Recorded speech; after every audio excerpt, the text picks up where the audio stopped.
made up about targeted individuals, the propaganda and evil that they've come up with to victimize us again and again and again, and just keep victimizing us down a cycle. Because our victimization is really a cycle too, and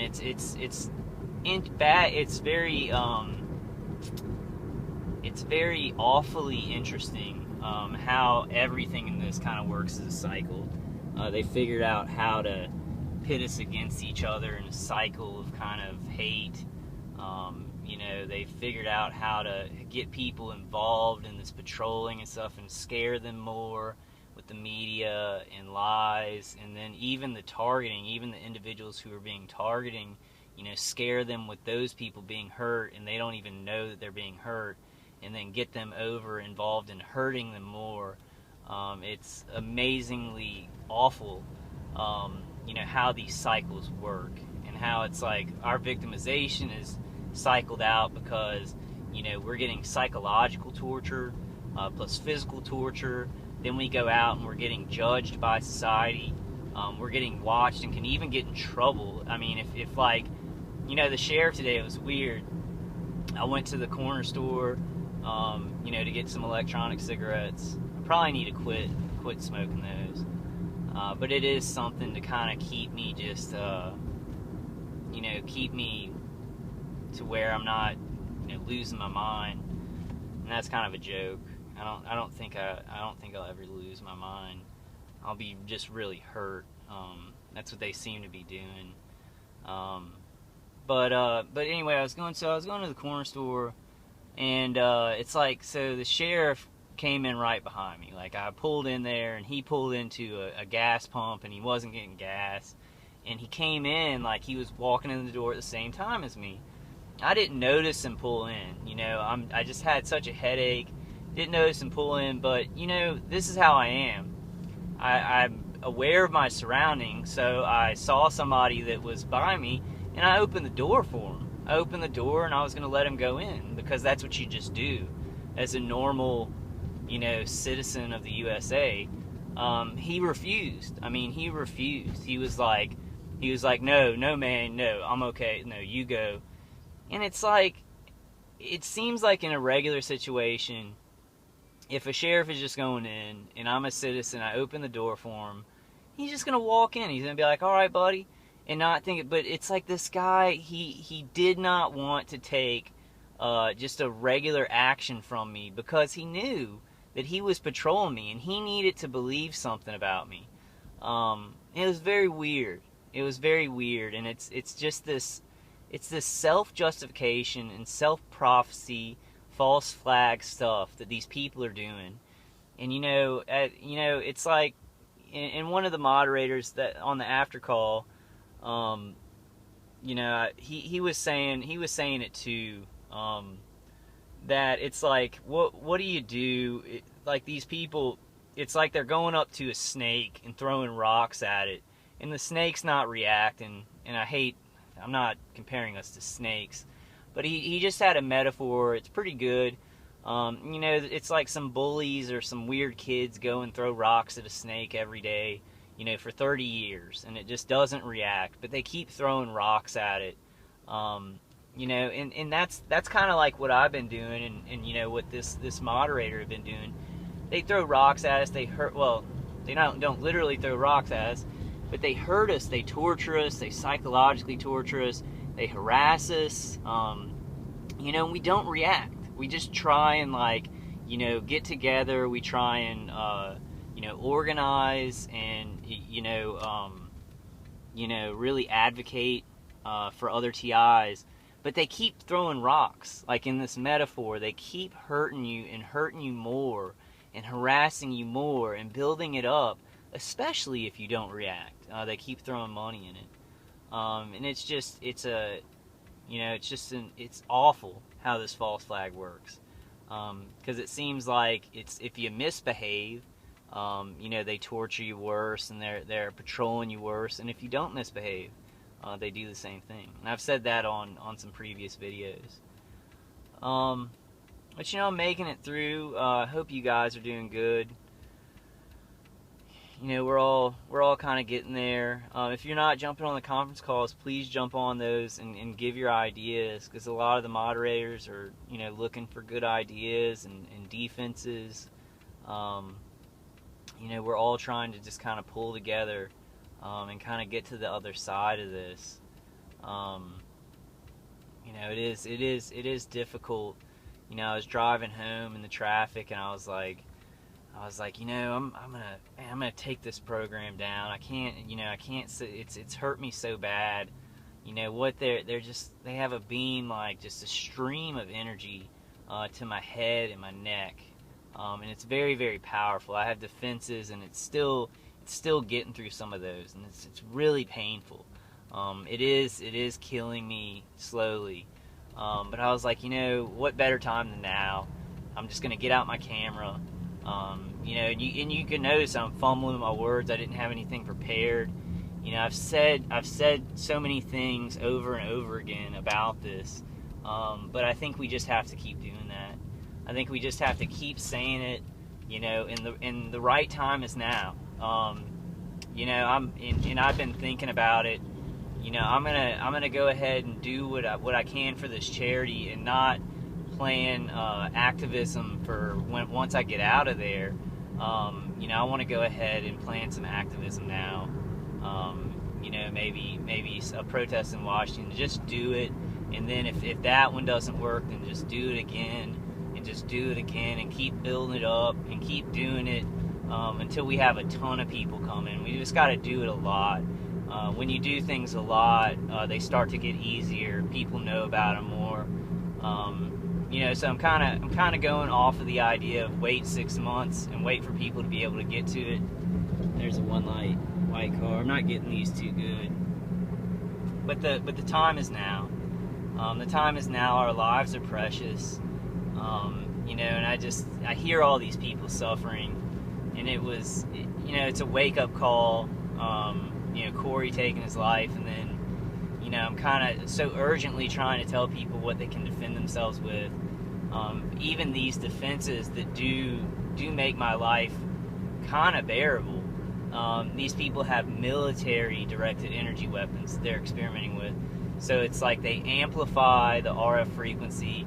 They use Lily waves to carry the frequencies, to strengthen the frequencies, and they have lots of money and resources to do this. While we have a shoestring. We're on a shoestring trying to make these organizations take care of each other, trying to put together money that it's hard to get jobs, and then try and get defenses too. It's so awful to see, and it's so against what our country is. We're not going to have a country for long. We're not going to have civilization. If you want to take it outside of the USA, our civilization can't really get through this if everybody doesn't have justice. And then you can't go get medical treatment when you're getting murdered. But the murder, the torture, there's a technology that can kind of bypass society, so the torturer gets help, and women can't get help when they're being cooked and raped. They lose their kids because of it, but the men who are doing it to them get all the help that they need and the resources and money from the system. We won't have a civilization for long. Like we will, people will not. We won't flow very well through that. So everybody's got to wake up. I am talking to TI, so I want to help y'all to cope with this and get defenses. The defending part of it is really, it's everything you got. It's electronic defenses, passive defenses, coping mechanisms, supplements, your religion, your faith, your family, digging deep down inside for something you didn't even know you had. It's all of those things. It's good memories that you have, knowing that life can be good. It's everything. It's everything you have. And if you use all of those things, you'll get a buffer. So like I have electronic defenses, I'll get a little bit of buffering power from that, but it won't stop it completely. Then I use my willpower. Then I use supplements, some Smarty Pants vitamins, So you need to use all those things, because we can adapt to this stuff and we can grow stronger, but you need to defend your body. You need to, also use your inner strength. I was taking copper for a while, and I don't think that was working out too good. Y'all comment on that idea. I think it's actually conductive to this stuff. So I was taking copper, and I don't think it was working too good. I've stopped taking that. I do have to take the kratom though, because that really helps with the pain, and that's kind of expensive at the head shop, but it's worth it, because it's like, even if it doesn't work the best, like it's not the best pain-killing medication, it at least gives my mind something to be like, okay, I'm taking something and this is helping me a little bit. So you got to use every little bit you got, and then those other areas of your strengths, they'll pick up the rest, and you'll start adapting to some of this. I would suggest to you guys looking up the Lily Wave, because that's a lot. These frequencies are carried on a Lily Wave, and I need to learn more about it, but especially the ones that, the remote neural monitoring, they're carried on a Lily Wave. So we need to maybe look into not only defending from electromagnetic frequencies, but I guess some of these other things that these frequencies are carried on. I think if we look into that and defending those two things, like what the frequencies are carried on and the frequencies themselves, we might be able to come up with some better defenses. I don't know where that would begin, but I need to just do some more research. So I hope you guys are doing good. I'm struggling, but I'm making it through. It's like they put a feeling on my head and my neck. It's just like, and I know that they're trying to make me feel like my head and my neck have been damaged so much that it's just that way. So they're kind of putting an electromagnetic frequency around the top of my head, and so it feels like all the nerves are just like worn out, and my head, it just feels like a burning sensation. But they're really trying to get me to a point where I think, oh, okay, well, they've damaged my body a lot, and so then they can do more stuff with the remote neural monitoring, and the synthetic telepathy and stuff like that. But it really is, it's these methods of the electromagnetic frequencies. That's not to say that, this stuff doesn't damage our body. It does damage our bodies. Wears down the muscles, creates disease, cancer. This guy Curtis, I love him to death.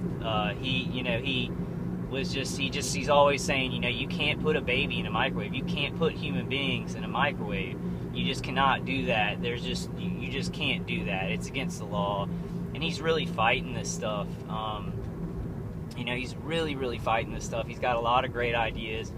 He says there's a big problem with the legal aspect of it, or the legitimate aspect of it, with electric companies and things like that, with the e-meters, where they take like a plastic head and they put water in it. They put a water content level in it, and then test these things on basically a plastic head filled with water. So they're not really looking at this stuff scientifically enough. They're not looking at it the right way, to where, hey, this stuff is really, there's nerves and there's muscle tissue, there's bone, there's your eyes, everything, your tongue. They're just kind of, they're like basing it off of like a plastic head with water in it, hitting it with some of these, frequencies that would come from an e-meter, and going, oh, look, it's all safe. So it's really dumb science. Just like they're using this technology, it's dumb science. Where they're torturing people and saying, brain initiative, and, saying that they're learning things about, reading what people are going to do, or how people think, and it's dumb science. And that's it. I guess that's a term that, I'm really going to start to use, because dumb science becomes no science. It becomes no learning, and it just hurts people. So it actually sets this technology backwards. They're using this technology in a secretive way to let